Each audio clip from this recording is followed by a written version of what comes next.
ఒక సైడ్ వేగిన తర్వాత రెండో సైడ్ కూడా తిప్పుకొని గోల్డ్ కలర్ వచ్చేటంత వరకు వేపించుకున్న ఈ వడల్ని ఒక జాలిగట్టులోకి తీసుకుని వెంటనే ప్లేట్లోకి పెట్టుకుని మీకు ఇష్టమైన చట్నీ తోటి అందించండి. వేడివేడిగా ఉంటే కరకరలాడుతూ క్రిస్పీగా ఉంటాయి. వీటికి నూనె కూడా పీల్చవు, చాలా టేస్టీగా ఉంటాయండి. అలాగే మనము మినపప్పుతో తయారు చేసాము కాబట్టి ఇది మన హెల్త్ కూడా చాలా మంచిది. మన ఒంటికి బలాన్ని అందిస్తుంది మినపప్పు.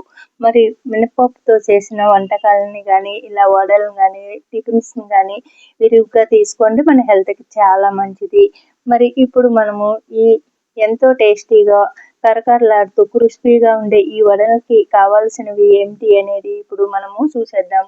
నేను వచ్చేసి ఇది నైట్ నానబెట్టుకున్నానండి. ఒక కప్పు మినపగుళ్ళని వాటర్లో వేసి నానబెట్టుకుని మార్నింగ్ ఇలాగ కడిగేసుకున్నానండి. మార్నింగ్ టిఫిన్కి అయితే నైట్ నానబెట్టుకోవాలి, అలాగే ఈవినింగ్ టిఫిన్కి అయితే మార్నింగ్ నానబెట్టుకోవాలి. ఇలా నైట్ నానబెట్టుకుని వీటిని శుభ్రంగా కడిగి ఇలా తీసుకున్నానండి. అలాగే ఒక ప్లేట్లోకి 2 ఉల్లిపాయలని, కొద్దిగా కొత్తిమీర, ఒక పచ్చిమిర్చి, చిన్న అల్లం ముక్క, ఒక స్పూన్ జీలకర్ర. చూడండి ఇక్కడ చిన్న కప్పుతోటి అయితే రవ్వను తీసుకున్నానండి. ఇది ఉప్మా రవ్వ అన్నమాట.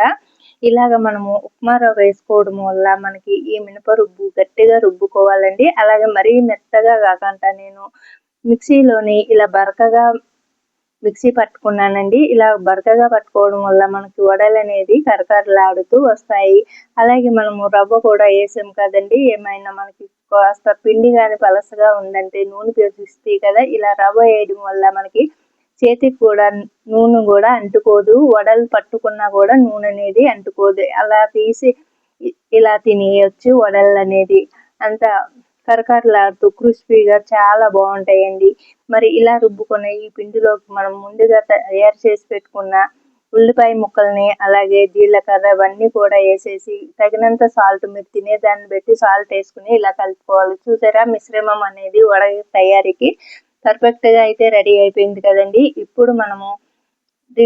ఇప్పుడు ఈ వడలు వేయించుకోవడానికి సరిపడా నూనెని అయితే ఒక కడాయిలో పోసుకుని స్టవ్ పై పెట్టుకోవాలి. ఇక్కడ వచ్చేసి నేను చిన్న కడాయిలో ఒక పావు కేజీ నూనెని అయితే పెట్టుకుని స్టవ్ ఆన్ చేసుకుని నూనె వీటెక్కిన తర్వాత ఇప్పుడు వడలని చూడండి, మీకు వడలు వేసే విధానాన్ని కూడా మీకు చూపిస్తున్నాను. ఒక్క చేతితోటే వడలు వేసేయచ్చండి. చిన్న నిమ్మకాయ అంత ముద్దను తీసుకుని ఇప్పుడు మినపపిండి రుబ్బు ఉంటుంది కదండి, అది నిమ్మకాయ అంత సైజు తీసుకుని ఒకే బొట్టన వేలితోటే సర్ది బొట్టన వేలితోటే మధ్యలోకి రంధ్రం చేసుకోవచ్చు అండి. ఒకే ఒక చేతితోటి ఈ వడల్ని చేసుకోవచ్చు. చూడండి, ఇలా వేసుకున్న ఈ వడలు ఒక సైడ్ వేగిన తర్వాత రెండో సైడ్కి తిప్పుకుని ఇలాగా గోల్డ్ కలర్ వచ్చేటంత వరకు వేపించుకుని ఒక జాలిగట్టులోకి తీసేసుకోవాలి. ఇలా ఇక్కడ చూపిస్తున్నాను చూడండి. ఇలా ఒక సైడ్ వేగిన తర్వాత రెండో సైడ్కి తిప్పుకుని గోల్డ్ కలర్ వచ్చిన తర్వాత తీసుకుని ఇలాగా ప్లేట్లోని పెట్టుకోండి. వేడివేడిగా ఉన్న ఈ వడల్ని మీకు ఇష్టమైన చట్నీతోటి అందించండి. ఎదిగే పిల్లల దగ్గర నుంచి ముసలి వాళ్ళు మంచి శక్తిని ఇచ్చి, పుష్టిధనాన్ని ఇచ్చి, బలాన్ని చేకూరుస్తాయి ఈ మినపప్పుతో చేసిన టిఫిన్స్. కాబట్టి ఇరుగుతా తీసుకోండి. ఇలాగా వడల కింద కానీ, ఇడ్లీ రూపంలో కానీ, దోశల రూపంలో కానీ మినపప్పుతో చేసిన టిఫిన్స్ని ఇరుగుతా తీసుకోండి. మరి ఎంతో టేస్టీ అయిన ఈ వడలు ఇప్పుడు మనకి రెడీ అయిపోయినాయి. నచ్చితే లైక్ చేయండి, షేర్ చేయండి, మన ఛానల్ సబ్స్క్రైబ్ చేయండి.